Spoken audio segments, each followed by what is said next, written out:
முன்னாடி ரஜினி அவர்கள் அரசியல் வர போறேன்னு சொல்லியிருந்தாரு. அவர் ஜெயிக்கிறாரு ஜெயிக்கல, அவர் கட்சி வந்து கலைச்சிட்டாரு, கட்சி ஆரம்பிக்கல, சாரி கட்சி வந்து ஆரம்பிக்கல அப்படின்ற மாதிரி லெட்டர் பேர்லாம் விட்டாரு அப்படின்ற மாதிரி சொன்னாரு. அப்படின்னா ரஜினி அவர்களை எவ்வளவு தலைகுறவா பேசினாரு அப்படின்னா, இது வரைக்கும் கமல் ஃபேன்ஸ் கூட அப்படி பேசியிருக்க மாட்டாங்க, விஜய் ஃபேன்ஸ் கூட அப்படி பேசியிருக்க மாட்டாங்க. ரஜினியை கேவலமா பேசினாரு. என்ன பேசினாருன்னா, ஏதாவது இந்த முந்த வெண்ட கலப்ப ரஜினிகாந்த் தெரியுமா சொல்லு, ஏதாவது தெரியுமா சொல்லு, ஏதாவது இணையணும் உன்னையெல்லாம் உங்க ஆத்தா கன்னிப்பாடு விட்டு கொண்டிருந்தா இந்த நிலைமை வந்துட்டாரா உங்க ஆத்தா?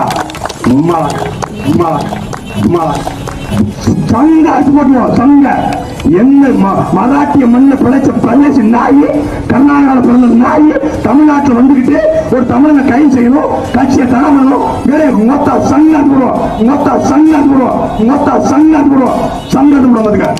ரஜினிகாந்த் ரசிகர்கள் உங்க பத்திரமா வீட்டுல வெறி பிடிச்சு நிக்கலாம், உன் மண்டல இருக்கிற மண்டபத்தை காட்டிட்டு போயிருவோம். நம்ப முடியுமா என்னன்னு தெரியல, அவரெல்லாம் சின்ன வயசுல கள்ளிப்பால் ஊத்தி கொண்டு இருக்கணும் அப்படின்னு சாட்டை திரும்ப ஓப்பன் ஸ்டேஜ் போட்டு பேசுறாரு.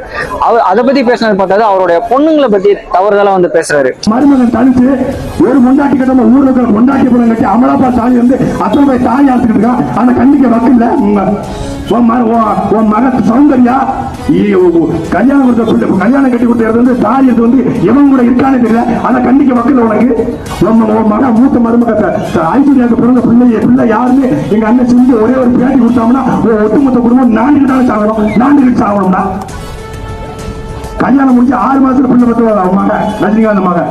அந்த வார்த்தையை வந்து பல பேருக்கு முன்னாடி யூடியூப் சேனல்லே சொல்ல முடியாத வார்த்தைகள், என்னாலேயே சொல்ல முடியல. அப்படின்னா அவர் பொது வெளியில ஸ்டேஜ் போட்டு பேசுறாருன்னா, சோ இவர் வந்து விஜய்க்கு அகேன்ஸ்டா பேசுறதுனால, நீங்க சாட்டை துரைமுருகனுக்கு நீங்களா சப்போர்ட் பண்றதுனால உங்களை நீங்களே ஏமாத்திட்டு தான் சமம். ஏன்னா நீங்க விஜய்க்கு வந்து பிடிச்சா நீங்க ஓட்டு போடுங்க, பிடிக்கலாம் நீங்க ஓட்டு போடாதீங்க, அது உங்களோட விருப்பம். ஆனா விஜய இங்க யாரெல்லாம் அகேன்ஸ்டா பேசுறாங்களோ நான் கண்மூடித்தனமா சப்போர்ட் பண்றேன் அப்படின்றது வந்து கொஞ்சம் முட்டாள்தனமா அப்படின்ற மாதிரி இருக்கு. அது வந்து சாட்டை துரைமுருகன் விஷயத்துல கரெக்ட் தானே?